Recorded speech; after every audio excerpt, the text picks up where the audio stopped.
দর্শক, আপনি কি কখনো ভেবেছেন যে বিশ্বের সবচেয়ে শক্তিধর দেশের প্রেসিডেন্ট যখন টিভিতে দাঁড়িয়ে অন্য দেশের নেতাদের পাগল, নোংরা আবর্জনা বা স্ক্যাম বলে প্রকাশ্য গালিগালাজ শুরু করেন, তখন তার মানে কি দাঁড়ায়? এটা কি তার শক্তির প্রকাশ, নাকি চরম হতাশা আর পরাজয়ের লক্ষণ? আজ আপনাদের আমি এমন একটা খবর জানাবো যা মিডিয়ার তৈরি করা পুরো ন্যারেটিভকে উল্টে দেবে। আপনারা সকাল থেকে দেখছেন কিভাবে আমেরিকা আর ইরানের মধ্যে মিসাইল আর ড্রোনের একটা ভয়াবহ লড়াই চলছে, কিন্তু আজ 8ই জুলাই 2026 ঠিক বিকেল 4টের সময় বিবিসি এমন একটা খবর ব্রেক করেছে যা পুরো বিশ্ব রাজনীতিতে একটা বিশাল বড় ভূমিকম্প তৈরি করেছে।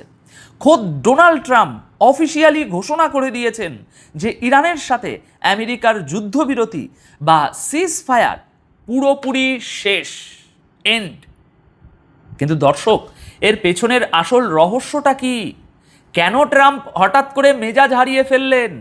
কেন তিনি নিজের স্পেশাল এনভয়দের আলোচনার টেবিল থেকে কার্যত ছুঁড়ে ফেললেন?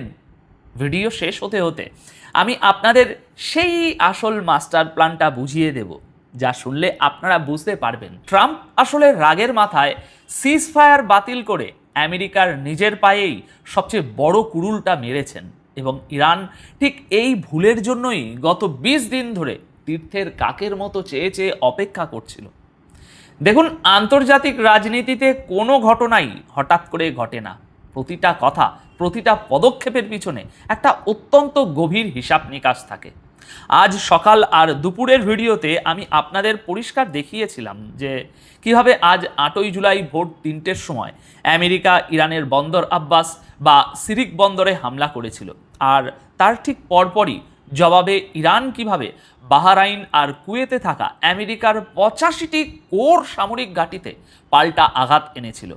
আমেরিকার অহংকার তাদের কোটি ডলারের MQ-9 রিপার ড্রোনকে আকাশ থেকে খেলনার মতো নামিয়ে এনেছিল IRGC। সবই আপনারা বিস্তারিত জেনেছেন।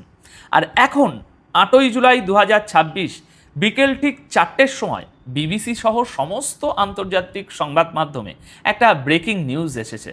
খবরের শিরোনাম হলো, Trump Sage seize fire is over after US and Iran trade strikes. অর্থাৎ আমেরিকা এবং ইরানের মধ্যে হামলার আদান প্রদানের পর ট্রাম্প বলছেন যে যুদ্ধবিরতি শেষ।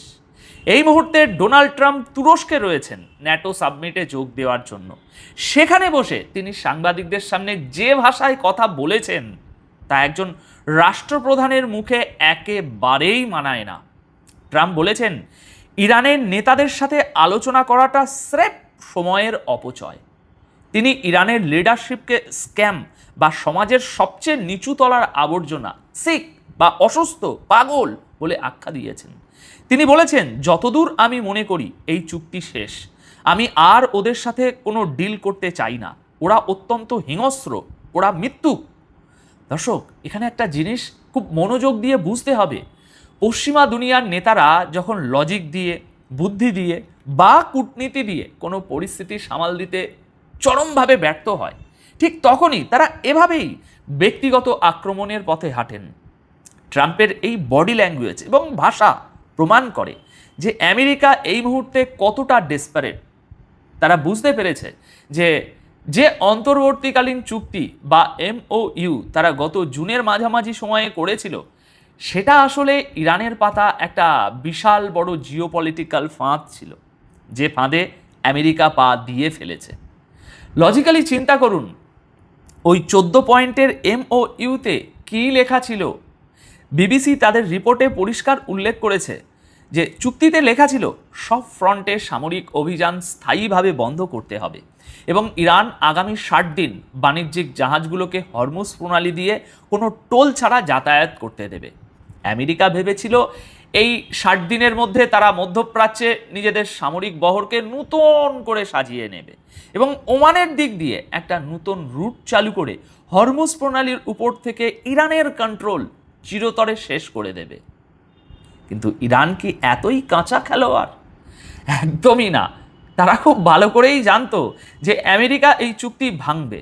গত 26শে জুন এবং 27শে জুন আমেরিকা যখন প্রথমবার এই চুক্তি ভঙ্গ করে হামলা করেছিল, তখন 29শে জুন উভয় পক্ষ সাময়িকভাবে পিছু হটে। কিন্তু আমেরিকা তাদের ডবল স্ট্যান্ডার্ড থেকে বের হতে পারেনি। তারা একদিকে চুক্তির কথা বলছে, অন্যদিকে ইসরায়েলকে দিয়ে লেবাননে হামলা করাচ্ছে। আর গতকাল রাতে যখন তারা হরমুজে জাহাজের অজুহাত দেখিয়ে ইরানের উপর সরাসরি বোমাবর্ষণ করলো এবং তেল বিক্রির ছাড় বাতিল করলো, তখন MOU এর কফিনে প্রথম পেরেকটা আমেরিকাই ঠুকে দিল। আর আজ বিকেলে ট্রাম্প যখন প্রকাশ্যে ন্যাটো সাবমিটে দাঁড়িয়ে বললেন যে সিজ ফায়ার শেষ, তখন তিনি আসলে ইরানের হাতেই সবচেয়ে বড় চূড়ান্ত অস্ত্রটা তুলে দিলেন। অন্যদিকে এই পুরো ঘটনায় ইরানের প্রতিক্রিয়াটা একটু খেয়াল করুন। তারা কিন্তু আমেরিকার মতো গালিগালাজ করছে না, তারা মিডিয়ার সামনে এসে আজে বাজে কথা বলছে না, ব্যক্তিগত আক্রমণ করছে না। তারা অত্যন্ত শান্তভাবে তাদের পরবর্তী জিওপলিটিক্যাল চাল দিচ্ছে। বিবিসির এই একই রিপোর্টে উল্লেখ করা হয়েছে যে ইরানের পার্লামেন্টের স্পিকার মোহাম্মদ বাগের গালিভাফ অত্যন্ত তীক্ষ্ণ ভাষায় আমেরিকাকে জবাব দিয়েছেন।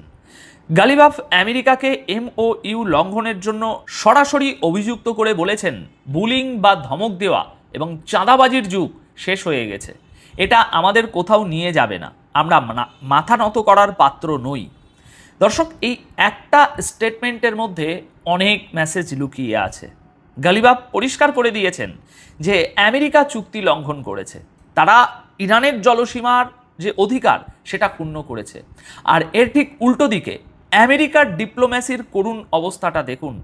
ট্রাম্প একদিকে বলছেন চুক্তি শেষ, আবার পরেক্ষণেই বলছেন যে তার স্পেশাল এনভয় স্টিভ উইটকফ এবং জামাই জ্যারেড কুশনার যদি চান তবে তারা আলোচনা চালিয়ে যেতে পারেন, যদিও ট্রাম্প নিজে সেটাকে স্রেফ সময়ের অপচয় মনে করছেন।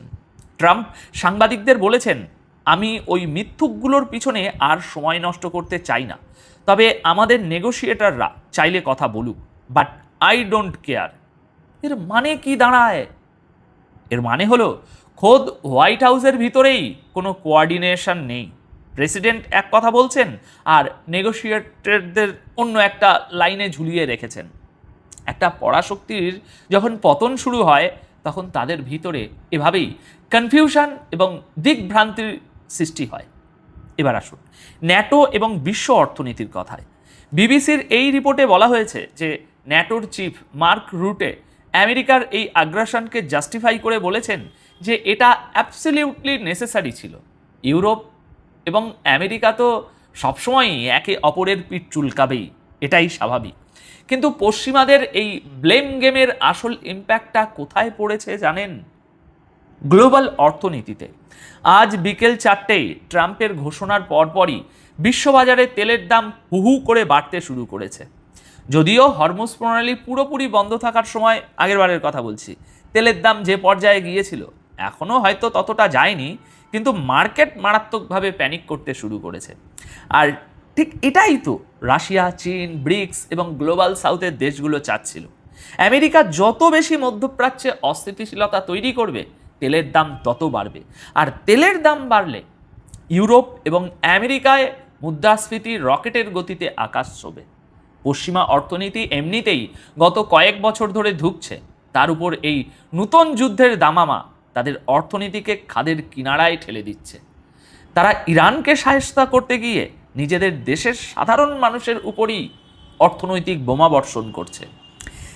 আমেরিকা চাইছিল এই জানাজার সময়টাতে ইরানকে শোকহত এবং দুর্বল ভেবে আঘাত করতে, কিন্তু ইরান সারা বিশ্বকে দেখিয়ে দিয়েছে যে তারা শোকের মুহূর্তেও তাদের কোর মিলিটারি স্ট্র্যাটেজি থেকে এক চুলো সরে যায়নি।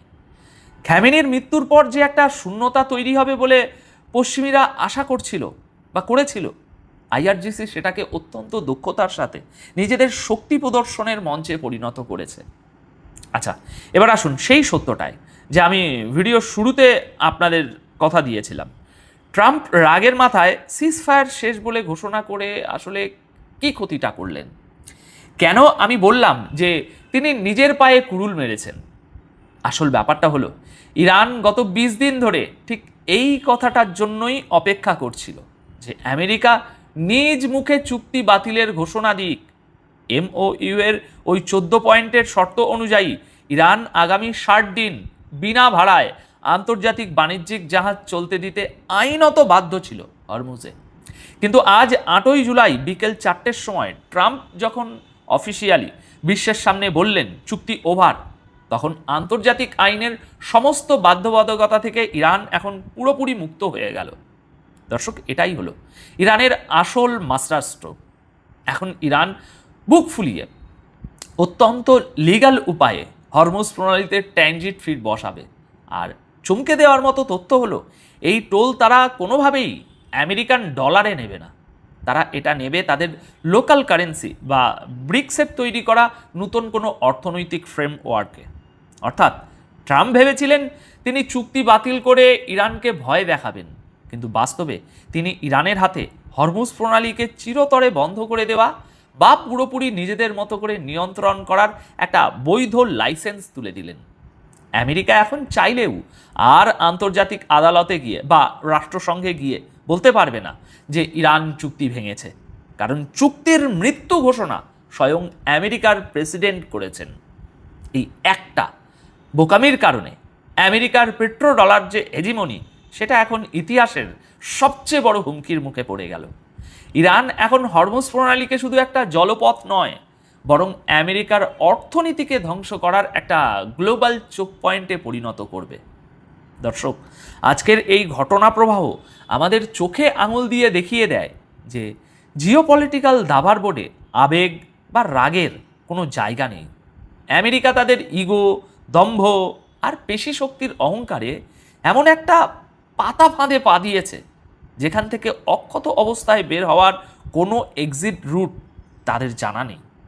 এখন আপনাদের কাছে আমার একটা অত্যন্ত লজিক্যাল প্রশ্ন রইল, আপনাদের কি মনে হয় ট্রাম্পের এই সিজ ফায়ার বাতিলের ঘোষণার পর ইরান কি আগামী কয়েকদিনের মধ্যেই হরমুজ প্রণালীতে অফিসিয়ালি টোল ট্যাক্স বসিয়ে পশ্চিমাদের সাপ্লাই চেনকে স্তব্ধ করে দেবে? আর যদি সত্যি ইরান সেটা করে, তবে আমেরিকার সামনে কি এই অপমান মেনে নেওয়া ছাড়া কোনো রাস্তা খোলা থাকবে? আপনাদের মতামত অবশ্যই নিচে কমেন্ট করে জানাবেন। আজ তাহলে এ পর্যন্তই, দেখা হবে খুব শীঘ্রই নতুন কোনো এক্সক্লুসিভ আপডেটের সাথে। তত সময় সবাই খুব ভালো থাকবেন, সুস্থ থাকবেন। ধন্যবাদ আপনাদের সকলকে।